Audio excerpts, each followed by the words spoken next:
1959. Las campanas de La Habana no anuncian paz, anuncian guerra. Fidel Castro ha entrado triunfante en la capital cubana, rodeado de barbudos, banderas y promesas de revolución.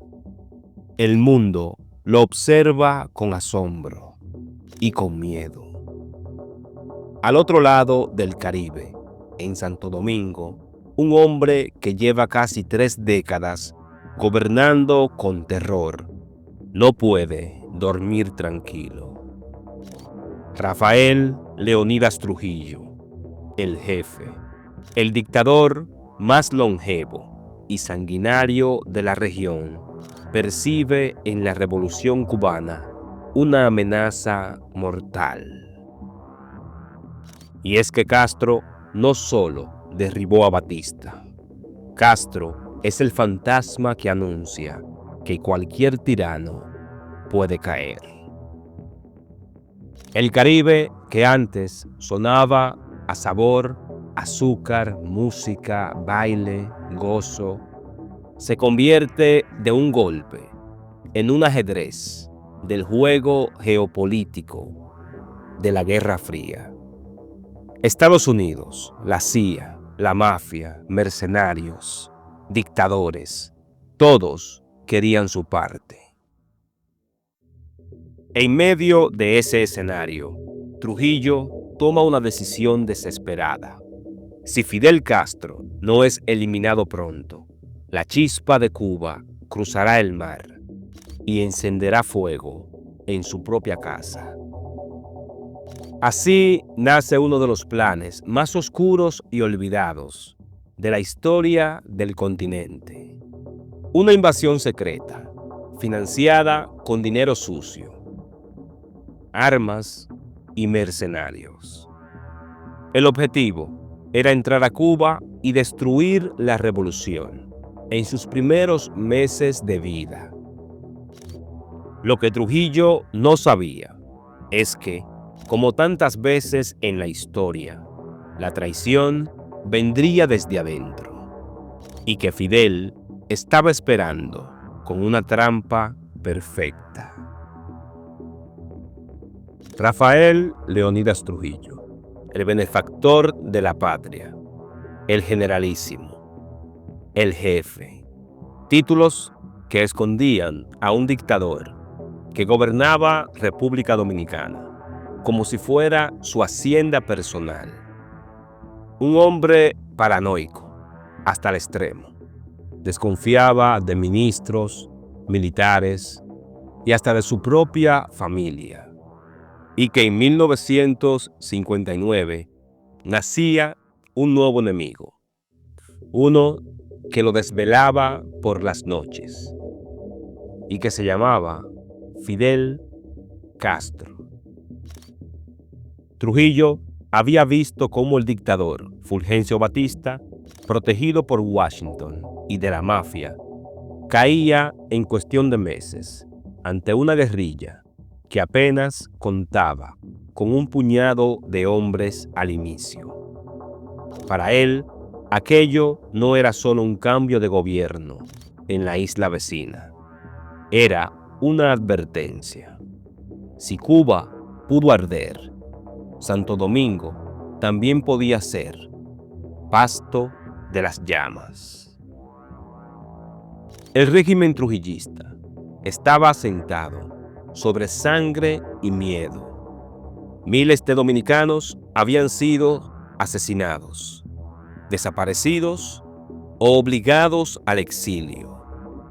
Y muchos de esos exiliados precisamente encontraban refugio en la isla de Cuba, que ahora era una isla revolucionaria. Fidel no solo representaba un peligro militar, sino también un símbolo inspirador para todos los que soñaban con ver a Trujillo caer. La obsesión del jefe era clara.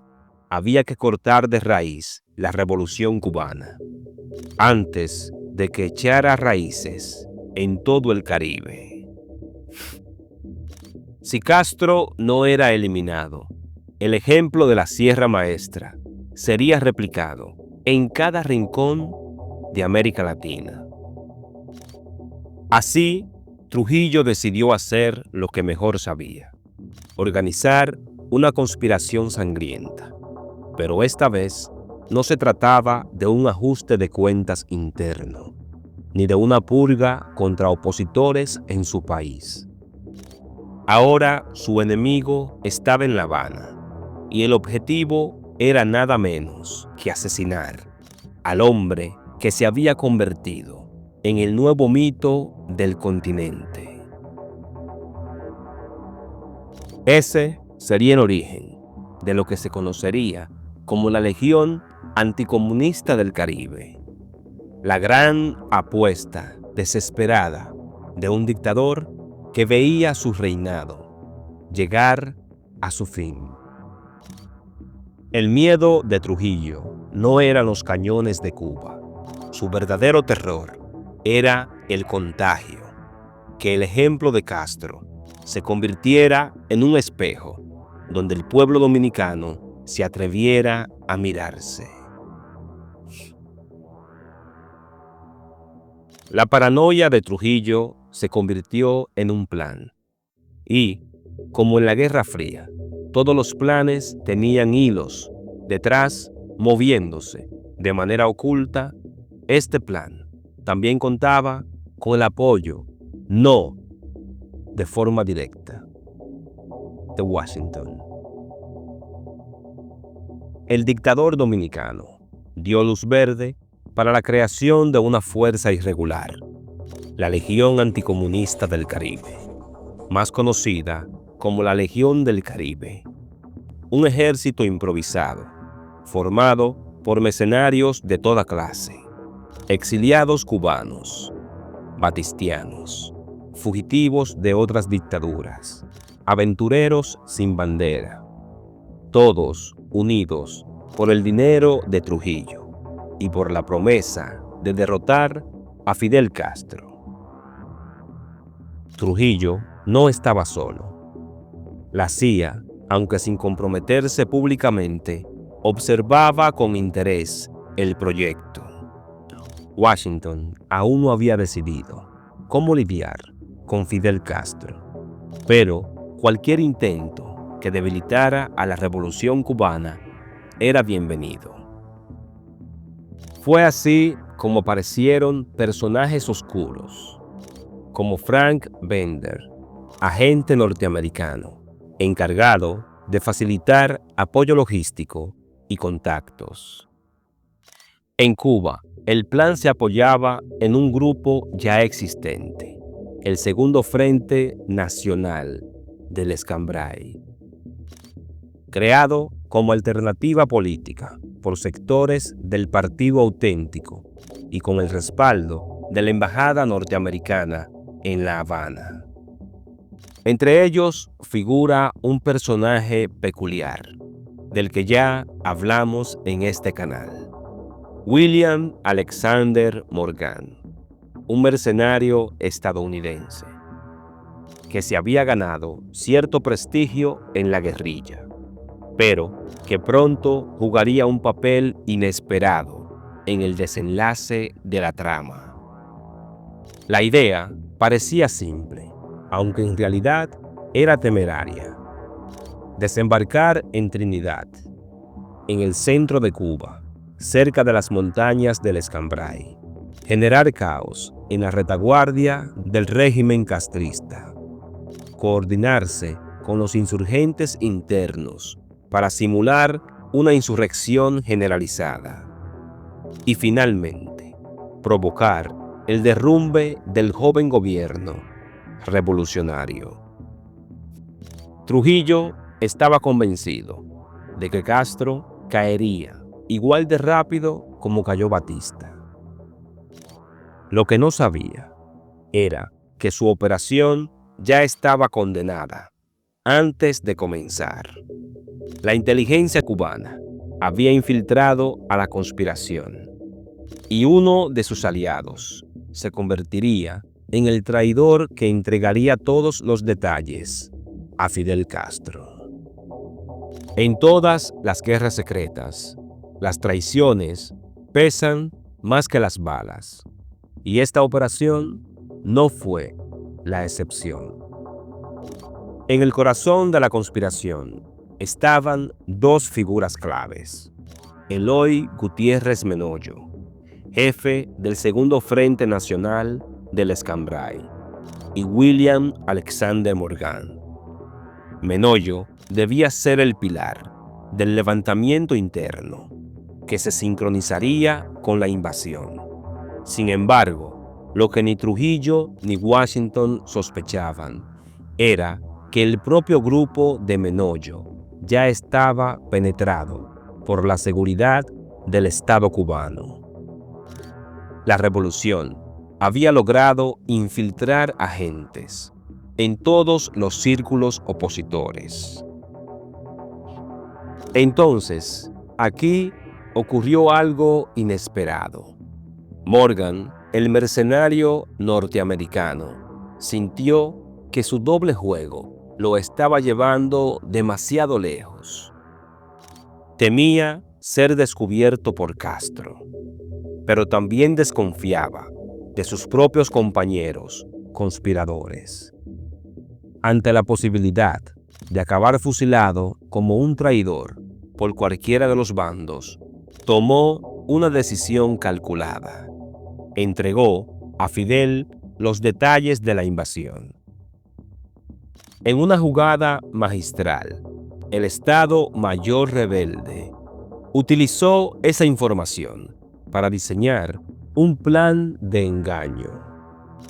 Hicieron creer a los trujillistas que en Trinidad se había levantado una insurrección a su favor. Prepararon campesinos disfrazados de guerrilleros anticastristas.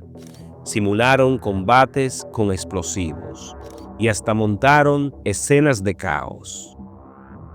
Cuando los mercenarios aterrizaron, cayeron en la trampa.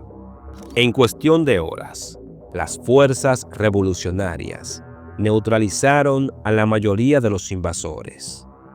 Lo que Trujillo había vendido como una guerra relámpago se convirtió en una operación fallida, desarticulada desde dentro, antes de disparar el primer tiro. El 13 de agosto de 1959, la Legión Anticomunista del Caribe llegó a su punto de no retorno. Un avión procedente de República Dominicana, cargado de mercenarios, aterrizó en el aeropuerto de Trinidad, en el centro de Cuba.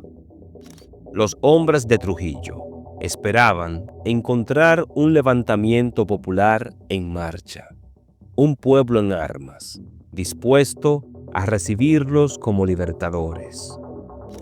La realidad fue distinta. Todo parecía un escenario real. Los invasores confiaron y descendieron. El choque fue inmediato. Apenas pusieron pie en tierra, los mercenarios se encontraron rodeados por las fuerzas tácticas del centro, comandadas por Filiberto Olivera Moya y por guerrilleros leales a Castro. El engaño se reveló de golpe. No había insurrección, no había aliados, solo una trampa perfectamente tendida. El enfrentamiento dejó muertos de ambos lados. El avión quedó bajo control revolucionario, sellando la derrota de la Legión antes de que pudiera desplegarse. El plan, que debía encender la chispa de una guerra civil, terminó reducido a cenizas por la contrainteligencia cubana. El fracaso de la Legión Anticomunista del Caribe no se limitó a un operativo militar. Fidel Castro lo convirtió en un arma política. Desde La Habana, el régimen lanzó una ofensiva propagandística.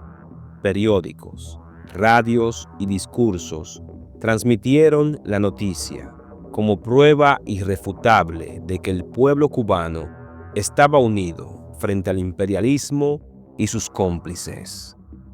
Trujillo fue presentado como un títere sangriento del anticomunismo caribeño, y Estados Unidos, aunque no se mencionaba de forma abierta, quedaba señalado en las entrelíneas como cómplice de la conspiración. En paralelo, la seguridad del Estado inició una campaña de detenciones masivas.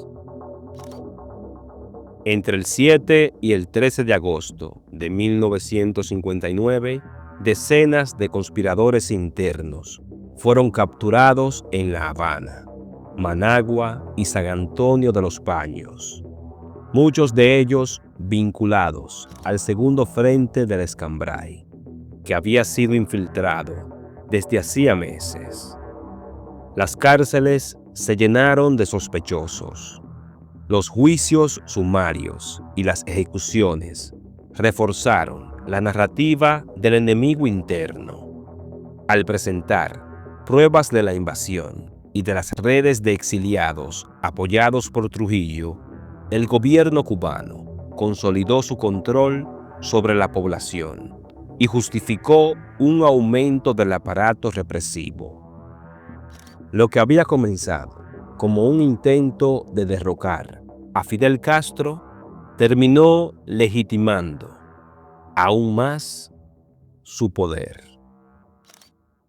El fracaso de los mercenarios fue utilizado como la confirmación de que la revolución debía blindarse a cualquier precio.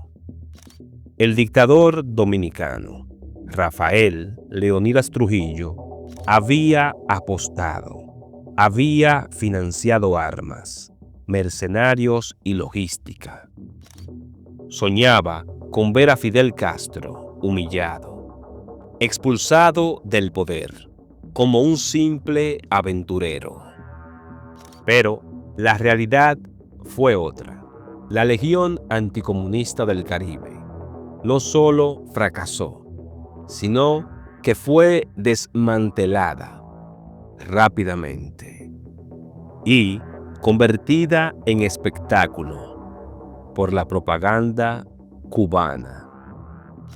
Trujillo, que durante 3 décadas se había vendido como el gran guardián del orden en el Caribe, quedó en evidencia como un caudillo en decadencia, incapaz de derribar a un líder que apenas llevaba meses en el poder.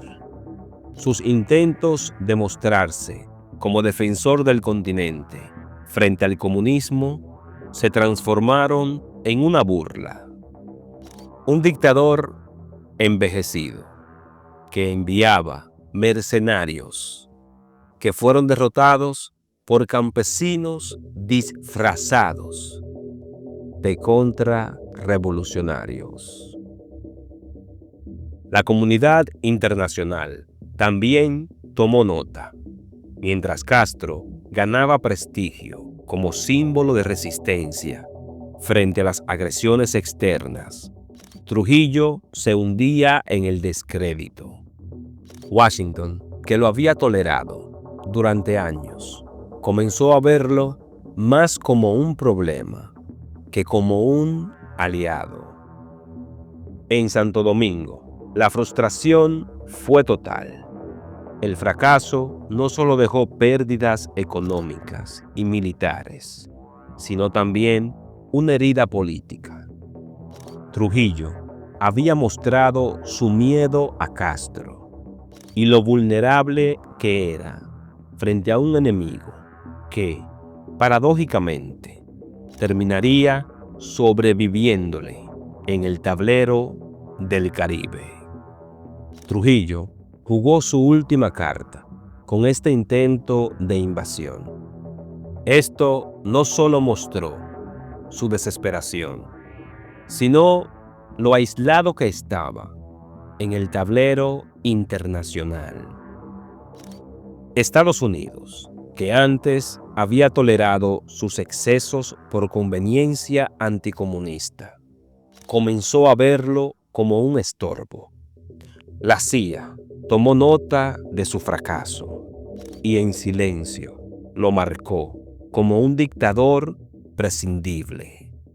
Este fracaso dejó a Trujillo desnudo ante su propia gente, un caudillo que presumía de control absoluto, pero que había malgastado hombres, dinero y prestigio en una aventura militar humillante. Los conspiradores que financiaban en Cuba terminaron presos o fusilados. Los mercenarios que había armado fueron cazados como animales en los montes del Escambray.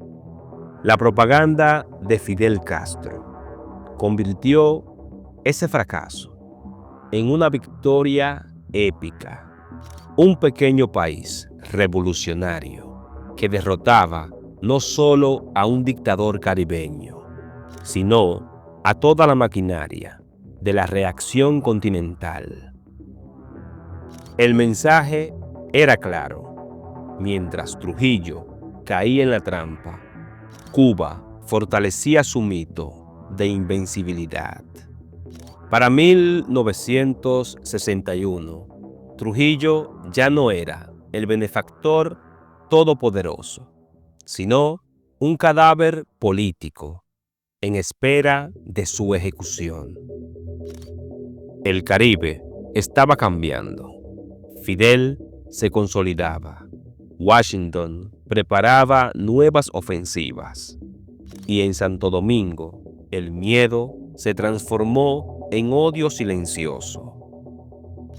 El eco de esta operación fue la antesala de algo más grande, la prueba general de lo que vendría después en Bahía de Cochinos. En el tablero del Caribe, Cuba y República Dominicana dejaron de ser islas aisladas. Se convirtieron en piezas enfrentadas dentro de la Guerra Fría. Por un lado, Trujillo intentó usar la bandera del anticomunismo para justificar su propia dictadura. Por el otro, Fidel presentó la victoria sobre los invasores como una prueba de la fortaleza de su revolución. Pero lo cierto es que ni uno ni el otro buscaban liberar pueblos. Ambos defendían con uñas y dientes su propio poder. El Caribe dejó de ser postal de sol y arena. Pasó a ser un laboratorio de conspiraciones, mercenarios y ejércitos secretos. Allí se ensayaban las guerras del futuro, con Cuba, Dominicana y Haití, convertidas en fichas de un ajedrez sangriento. Esta invasión nunca llegó a concretarse, pero dejó una huella indeleble. Mostró que en el Caribe de la Guerra Fría, las fronteras no estaban en los mapas, sino en los intereses de los caudillos. Trujillo quiso apagar el fuego de la revolución antes de que lo devorara, y Fidel convirtió esa amenaza en propaganda para consolidarse. Al final, ninguno peleaba por libertad. Lo hacían por perpetuar el miedo. Y como enseña la historia, las dictaduras no se derrumban por enemigos externos, sino por las grietas que se forman desde adentro.